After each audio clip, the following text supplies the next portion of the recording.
Assalamualaikum warahmatullahi wabarakatuh. Perkenalkan, nama saya Windy Lestari, NPM 0651160061.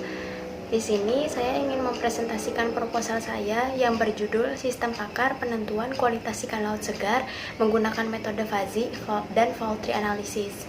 Sebelum memulai presentasi, saya ingin berterima kasih kepada Ibu Lita Karlita Sari, Eskom MSI selaku Ketua Prodi Ilkom, serta kedua pembimbing saya, Dr. Hermawan Taher dan Pak Aris Maesa, Eskom Mkom. Di latar belakang, saya akan membahas ikan. Ikan merupakan salah satu sumber asam lemak tak jenuh dan protein hewani terbaik. Penyebaran jenis-jenis ikan berdasarkan tempat hidupnya dikenal dalam 3 golongan, yaitu ikan air laut, ikan air darat, dan ikan migrasi. Setelah itu, ada pengertian tentang ikan segar. Adalah ikan yang baru ditangkap, tidak mengalami perlakuan pengawetan, atau yang diawetkan, hanya dengan cara pendinginan atau chilling. Lanjut, ada turunnya mutu ikan yang dijual di pasar, umumnya disebabkan oleh proses penanganan mulai dari kapal penangkapan pada pendaratan ikan, di tempat pendaratan ikan yang tidak sesuai dengan standar penanganan yang telah ditetapkan oleh Ditjen Mutu dari Departemen Kelautan dan Perikanan. Lanjut, ada tujuan dari penelitian ini adalah membuat sistem pakar penentuan kualitas ikan laut segar menggunakan metode fuzzy dan fault tree analysis untuk pengguna yang ingin menentukan kualitas kesegaran dari ikan laut berdasarkan sumber pakarnya.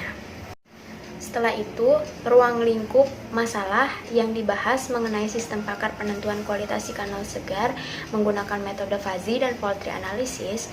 Sistem ini berbasis web dan PHP dengan menggunakan 2 metode dan difokuskan untuk menentukan standar kesegaran dari beberapa contoh ikan laut. Lalu, adapun manfaat dari sistem pakar ini.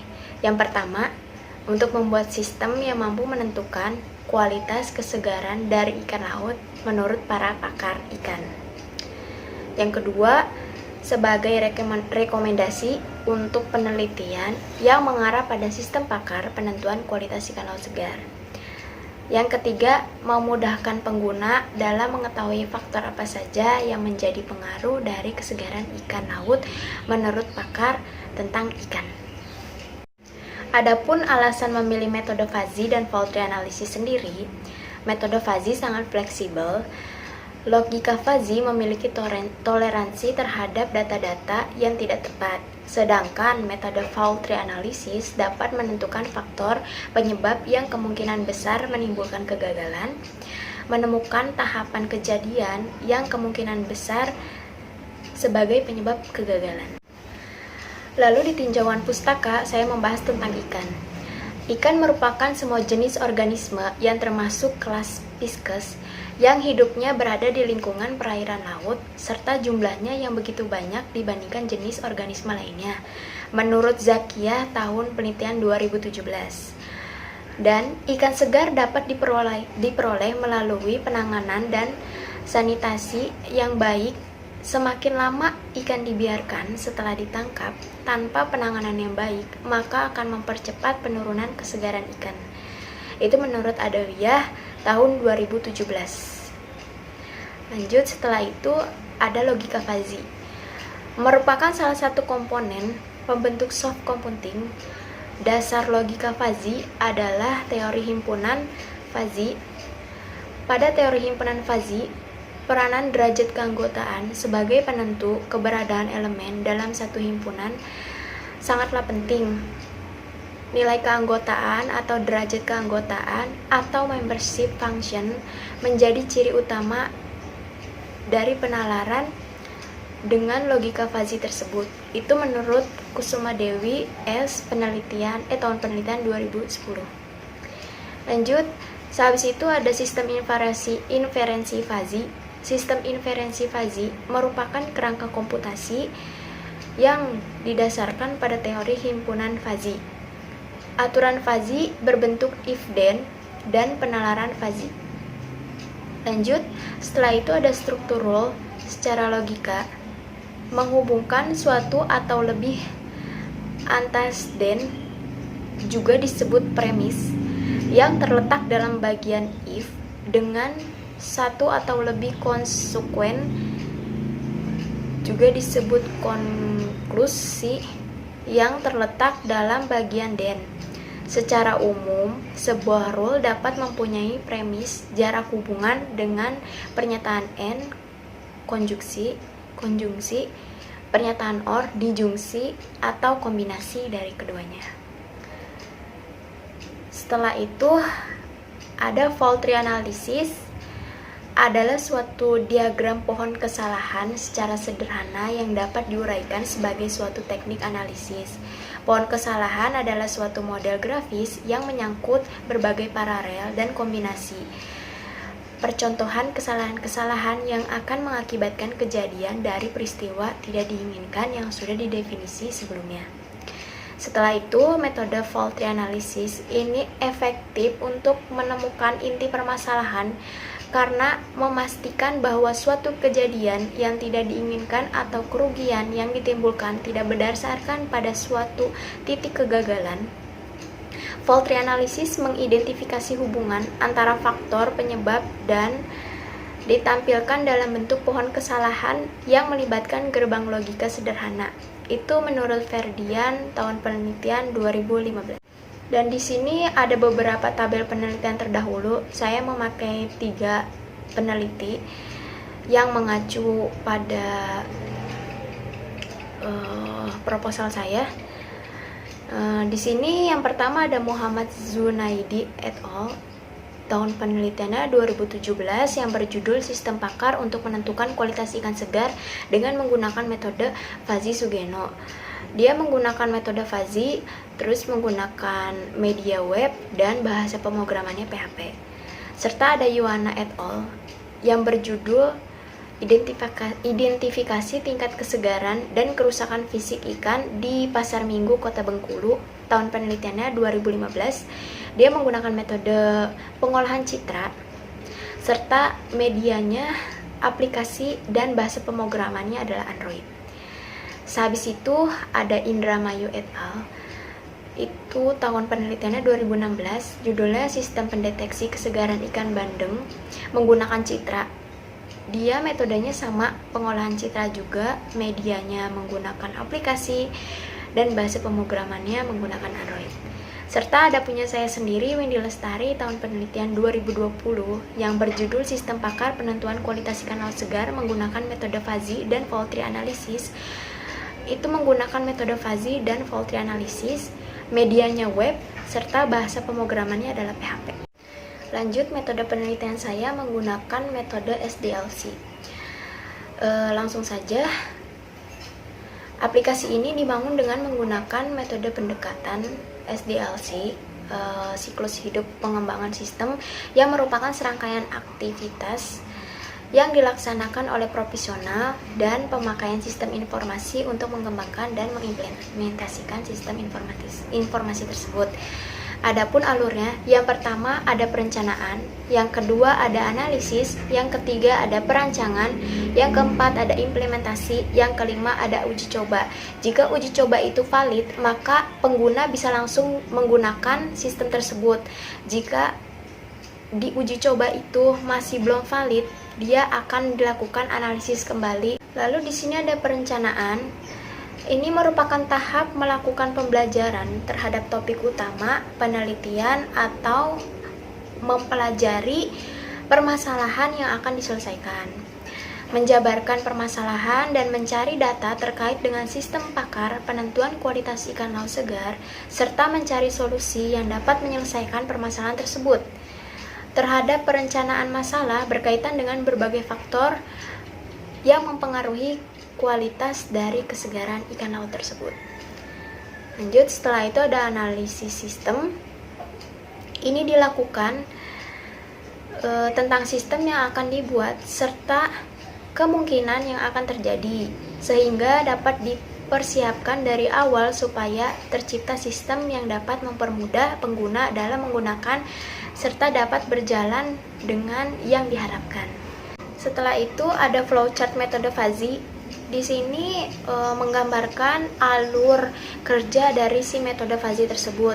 Yang pertama, mulai dari pembentukan himpunan fuzzy. Setelah itu lanjut ke fazifikasi atau penentuan derajat keanggotaan. Setelah itu fungsi implikasi sistem inferensi fuzzy. Terus habis itu komposisi antar aturan. Lanjut habis itu penegasan atau defusifikasi. Setelah semuanya berhasil atau setelah semuanya sudah dimasukkan ke dalam rumus, itu tandanya sudah selesai. Lanjut ke flowchart metode fault tree analysis. Dimulai dari analisis flowchart system, terus habis itu pembentukan data potensi kegagalan. Lanjut habis itu mengembangkan diagram fault tree analysis. Dari mengembangkan fault tree analysis itu didapatkannya tingkat kegagalan dan spesifikasi model kegagalan, serta menganalisis diagram fault tree analysis secara kuantitatif. Lanjut, setelah dua proses itu ada menganalisis diagram fault tree analysis secara kuantitatif. Setelah itu, mengevaluasi hasil kualitatif dan kuantitatif. Dan beres semuanya, jadi selesai. Saya menggunakan 5 sampel data uji ikan laut untuk data saya. Yang pertama ada ikan selar, terus ikan kembung, terus ikan senangin, lalu ikan kakap, dan ikan bawal. Serta di sini juga ada faktor-faktor yang harus diperhatikan dalam menentukan kualitas atau kesegaran ikan laut segar. Karena faktor-faktor ini juga sering banget terjadinya kerusakan atau pengaruh kesegaran ikan laut, maka dari itu diberi nilai sesuai penelitian yang telah diteliti kepada ikan tersebut. Di sini ada ikan selar, saya menggunakan angka yang paling besar adalah 9 dan yang paling kecil adalah 0. Jadi semakin besar nilai tersebut berarti semakin bagus kualitas tersebut.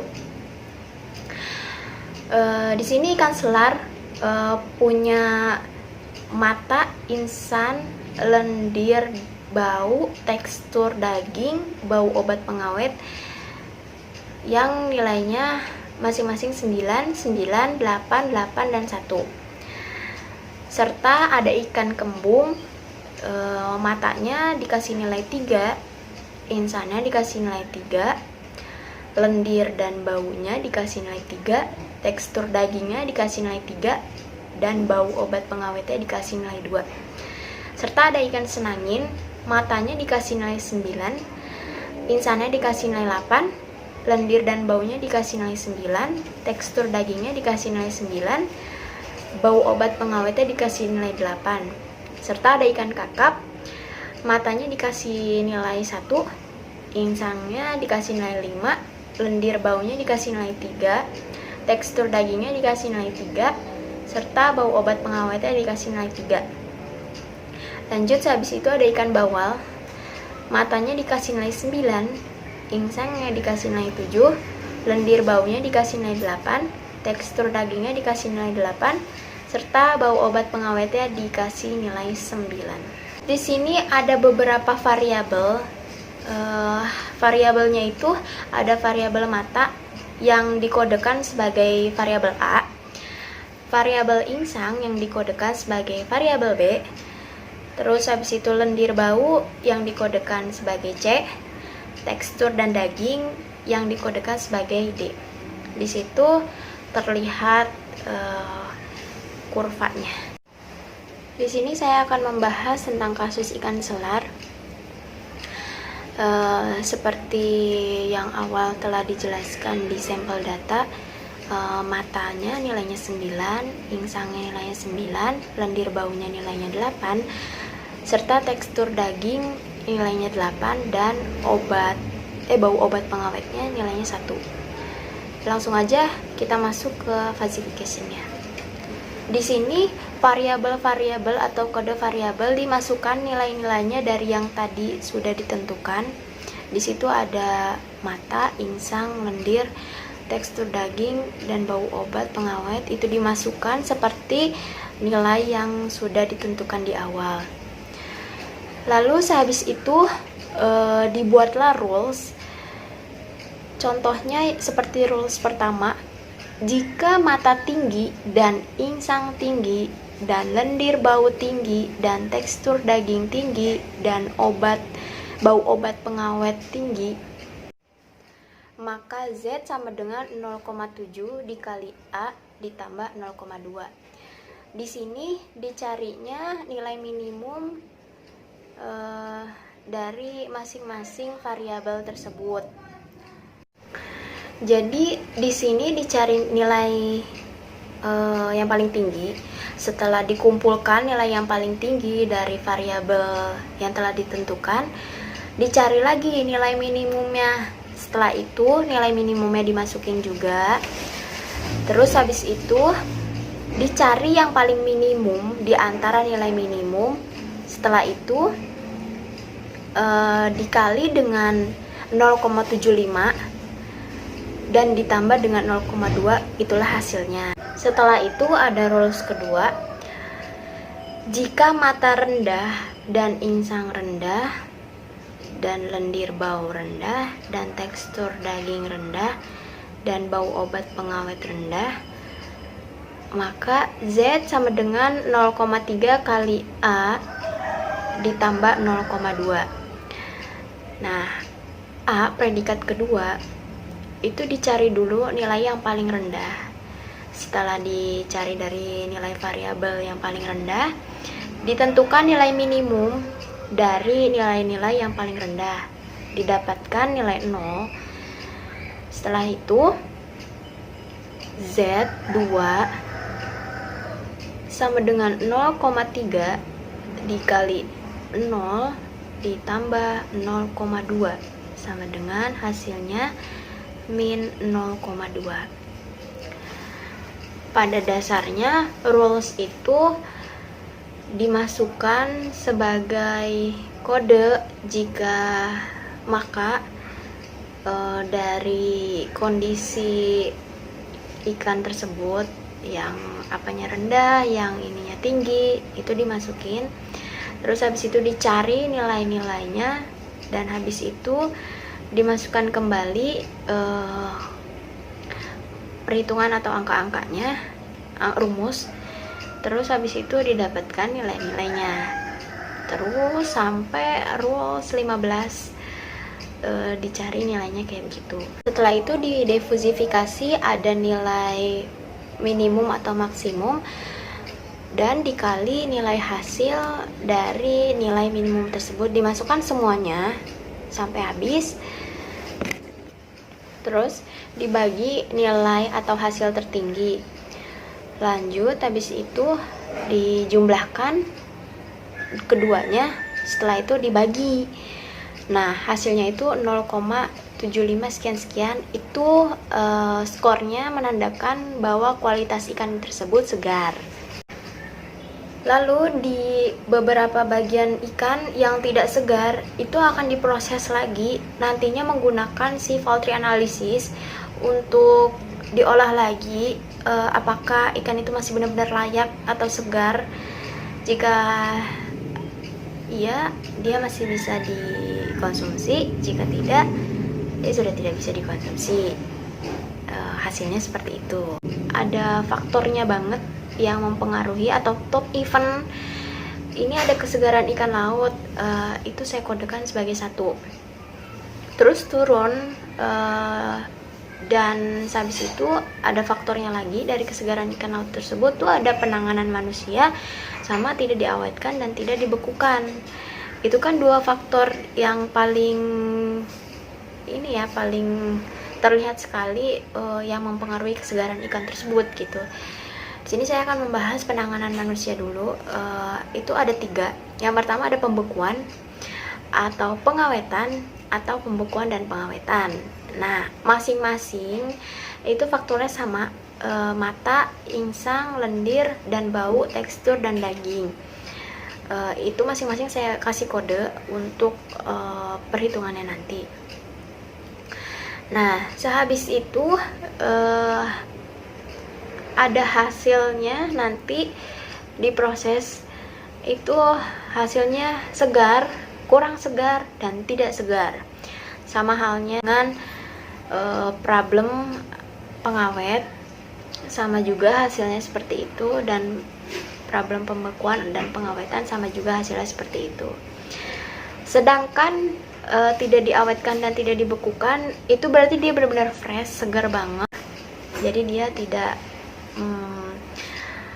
melakukan proses fault analysis kembali. Yang top levelnya itu kan 1, terus habis itu turun kembali menjadi 2 dan 3, terus turun kembali dikelompokkan 4, 5, 6, dan 7, terus hasilnya turun kembali menjadi 8, 8, dan 8, itu faktornya. Terus habis itu turun lagi menjadi 9, 10, 11, 9, 10, 11, 9, 10, 11, dan 9, itu hasilnya yang si segar, kurang segar, atau tidak segar. Dari penentuan minimal cut set, diperoleh basic event yang dapat menyebabkan adanya ketidaksegaran ikan laut adalah kesegaran mata ikan, kesegaran insang, kesegaran lendir dan bau ikan, serta tekstur dan daging ikan laut tersebut. Setelah itu ada flowchart system. Ini flowchart yang menggambarkan sistem yang akan dibuat. Di antaranya nanti di menu ada beranda, ikan laut, dan login. Jika pilih beranda, ya itu isinya 3 itu. Setelah itu, jika pilih yang kedua atau si ikan laut, itu nanti si pilihan mau ikan apa yang akan ditentukan kualitas kesegarannya. Di antara 5 itu nanti bisa dipilih. Kalau misalkan cocok, langsung lanjut ke tahap berikutnya. Setelah itu tahapan-tahapannya sudah didapatkan, nanti hasilnya apakah dia segar alami atau tidak. Jika segar alami berarti dia langsung ke kesimpulan. Terus kalau misalkan nggak segar alami, nanti dia diolah lagi menggunakan poultry analysis sampai ada hasil yang benar-benar dia tuh bisa dikategorikan segar atau masih tetap nggak bisa dikategorikan kurang segar atau tidak segar gitu. Terus kalau misalkan pilihan ketiga itu login, itu berfungsi untuk admin. Dia bisa mengubah crude data gitu-gitu dari data ikan laut, perhitungan, metode fuzzy dan fault analysis. Terus rules-nya bisa dia ganti, dia ubah, dan bisa logout juga. Nah, habis itu di sini juga ada flowchart sistem metode, itu yang buat keseluruhan metode. Yang pertama dimulai dari studi pendahuluan, lanjut ke tujuan penelitian, habis itu pengolahan data, habis itu pengolahan fuzzy. Jika si pengolahan fuzzy ini terdapat hasil yang tidak segar alami, maka akan dilemparkan ke pengolahan poultry analysis. Jika sudah atau jika benar-benar dia segar alami, dia langsung ke analisis hasil penelitian. Setelah itu kesimpulan dan saran. Dan di sini juga ada diagram konteks dari sistem pakar penentuan kualitas ikan laut segar menggunakan metode fuzzy dan poultry analysis. Di sini ada 2 pengguna. Yang pertama user sama admin. Setelah itu ada data flow diagram. Yang pertama itu pemilihan ikan laut, yang kedua perhitungan data ikan laut, yang ketiga tingkat kesegaran ikan laut, yang keempat login. Sama ditujukan untuk 2 pengguna yaitu user dan admin. Di sini juga ada tata laksana penelitian. Waktu penelitiannya April sampai dengan bulan Juni 2020. Tempatnya di Pasar Induk Cikema, Jalan Raya Bogor, Kampung Keranji, Blok Sentral nomor 31, Cirieng Cibinong, Bogor, West Java. Nomor posnya 16916. Di situ ada mulai dari April sampai Mei sampai Juni, dari perancangan, analisis, perencanaan, implementasi, uji coba, validasi, pembuatan laporan. Serta ada alat dan bahan. Alatnya ada hardware dan software. Hardwarenya itu laptop Asus X45U dengan prosesor AMD E450, RAM 4GB, dan layar 14 inci. Setelah itu softwarenya operating sistem Windows 8 Pro 64-bit, Sublime Text yang versi 3, terus XAMPP control panel 7.1.26, dan Chrome browser. Dan bahan-bahannya yang diperlukan dalam penelitian ini meliputi buku panduan skripsi dan tugas akhir, program studi ilmu komputer, Fakultas Matematika dan Ilmu Pengetahuan Alam tahun 2019-2020. Data lainnya dari internet yang berupa jurnal, skripsi, buku yang berkaitan dengan judul penelitian ini. Sekian dari saya. Kurang lebihnya mohon maaf jika ada presentasi salah-salah kata dan kurang jelas. Wassalamualaikum warahmatullahi wabarakatuh.